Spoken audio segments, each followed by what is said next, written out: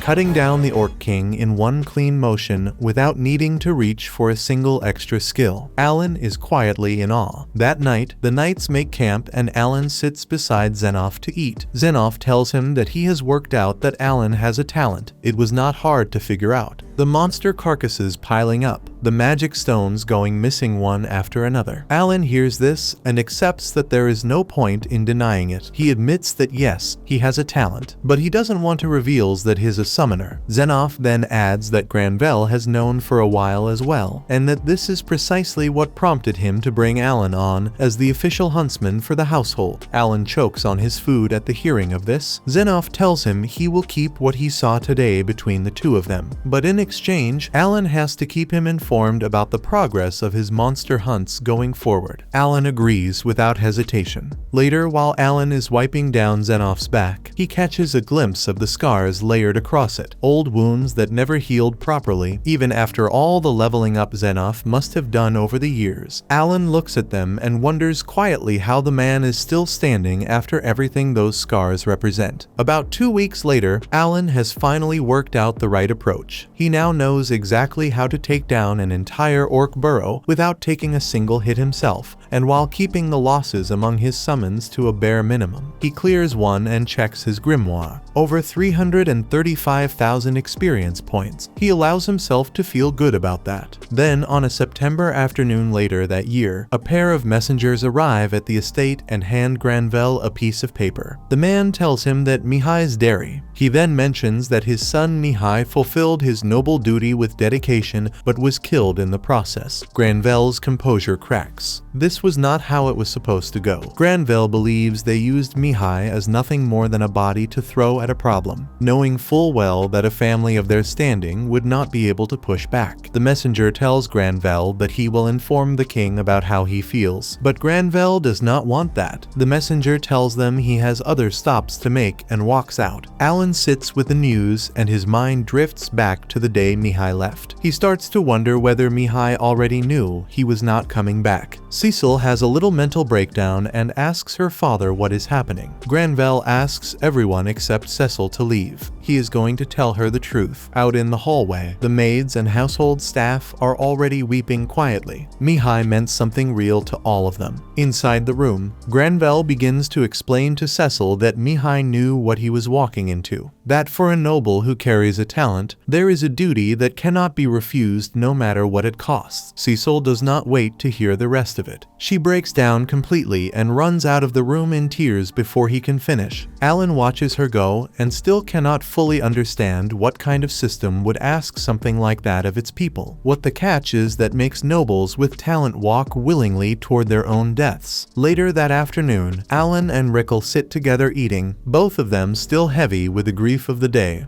Then the maids start to notice that Cecil is missing. Nobody can find her anywhere, so the whole mansion begins to search. Alan moves quickly through the estate and notices that her window is open. She climbed down from it and left on her own. He tells Granvelle he'll look for her, so he takes off running immediately and makes a silent promise to himself. He is going to find her, and he is going to find her before she does something she cannot take back. Meanwhile, Cecil walks through the town in a daze. She is still shaken by the loss of her brother, Mihai. Then, after a little while, she remembers the last letter he sent to their family. In it, he said he was afraid for his life during his mission, but he still had a duty to fulfill. Thinking about this makes Cecil break down in tears, but what she doesn't know is Alan has been watching everything through his owl summon. He then approaches her. Cecil assumes he came to drag her back home, but Alan tells her he is simply there to wait on her, as always, since that is his role as her manservant. Alan stands quietly for a while. The silence begins to irritate Cecil, and she tells him to just go home. At that moment, her stomach growls. Alan opens his grimoire storage and takes out some ingredients. He quickly prepares a simple meal for her. As Cecil eats, she starts crying again. She tells Alan that Mihai was very strong and never lost to anyone, so she cannot understand how he died so easily. She then admits that she is afraid she might end up the same way. Her fear overwhelms her, and she cries even harder. To distract her, Alan suggests something her that they could leave everything behind and run away together, living peacefully and exploring the world. Cecil is shocked and asks if he has lost his mind. She says that idea is not realistic. Alan then suggests a different plan. He says they can wait until next year. By then, they will both be 12 years old and able to register as adventurers. Even so, Cecil still doubts it will work. She says she will likely be enrolled in the academy by then. Alan tells her that it is her life, and she has the right to decide what she wants. If she does not want to go to the academy, she does not have to. She should choose her own path. Cecil goes quiet after hearing this. She thinks about what Mihai would have done in her situation. After a moment, she tells Alan that they should go home. Alan agrees, but before going, Cecil tells him that her legs are tired, so she orders him to carry her all the way home. He lifts her and starts walking back. As he carries her back, Cecil thanks him for helping her feel a little better. By the time they return to the mansion, Granvelle and the rest of the family rush to Cecil. Instead of scolding her, Granvelle tells her not to worry because he will make sure she does not share Mihai's fate. He explains his plan. Since they will soon be able to mine mithril again, they can offer mining rights to the royal family. In return, they could get Cecil exempted from her duties as a noble. Hearing this, Alan finally understands why Granvelle was so desperate to restart the mines. However, Cecil surprises everyone. She says she will not run from her responsibility. As a member of the Granvelle family, she will fulfill her duty as a noble. Everyone is shocked by her decision. 6 months later, Alan is out in the wild and has just obtained a B-rank magic stone. He reflects on how half a year has passed since Mihai's death and how life in the Granvelle household has mostly returned to normal. Most of the knights have cleared out the orc territories, though Alan and his team handled most of the difficult work. Because of this, preparations for mining have progressed quickly. Zenoff estimates that the mines will be fully operational by summer. Alan believes this will ease Granvelle's worries for now. However, Granvelle is still concerned about Carnal. Since losing access to mithril, Carnal has been unusually quiet. Granvelle suspects he may act soon, so he advises everyone to stay alert. Alan continues his hunting and climbs to the top of a mountain. There, he discovers a nest of armored ants. He realizes they could become a problem for the mithril miners, so he decides to eliminate them. At first, he considers forming a careful plan. Alan has heard about armored ant nests before, and there should be over 1,000 soldiers inside, along with a B-rank queen ant that lays eggs to produce even more. However, he quickly realizes that he does not have enough information about them. Instead, he decides to act without a detailed strategy. He summons his creatures and begins attacking the nest. Since his summons are strong, he expects the task to be quick. However, even after 1 month, the ants ants are still not fully wiped out. Alan starts to suspect that the queen ant is constantly producing new ants to replace the ones he kills. Although he gains a lot of XP from defeating them, their constant return becomes a serious problem. It prevents him from making progress deeper into the nest. Alan realizes he needs to change his approach, or he will never reach the cave. Another month passes. By now, he has killed over 5,000 ants and is starting to lose patience, yet they keep coming back. Then suddenly, the ants stop appearing. Alan notices this and concludes that his persistence has finally paid off. He quickly moves closer and sends an owl summon into the cave. Then he activates shared vision and looks through its eyes, searching for the queen armored ant. However, each attempt fails. He either finds egg chambers or gets ambushed by more ants. After another unproductive day, Alan starts to think he will not find anything. But then, unexpectedly, he finally discovers the queen armored ant. When Alan enters her chamber, he is shocked by its size. It is about 3 times larger than a normal ant. Alan immediately sends in his Teddy summons to deal with the smaller ants. Once they are cleared out, only the queen remains. He orders his summons to attack, but the queen easily knocks them away. Seeing this, Alan decides to overwhelm it with numbers. He summons more creatures and sends them to attack the queen's abdomen. They keep biting and damaging it repeatedly. The damage builds up until the queen can no longer endure it, and it finally dies. At that moment, Alan's grimoire lights up. It informs him that he has defeated the queen armored ant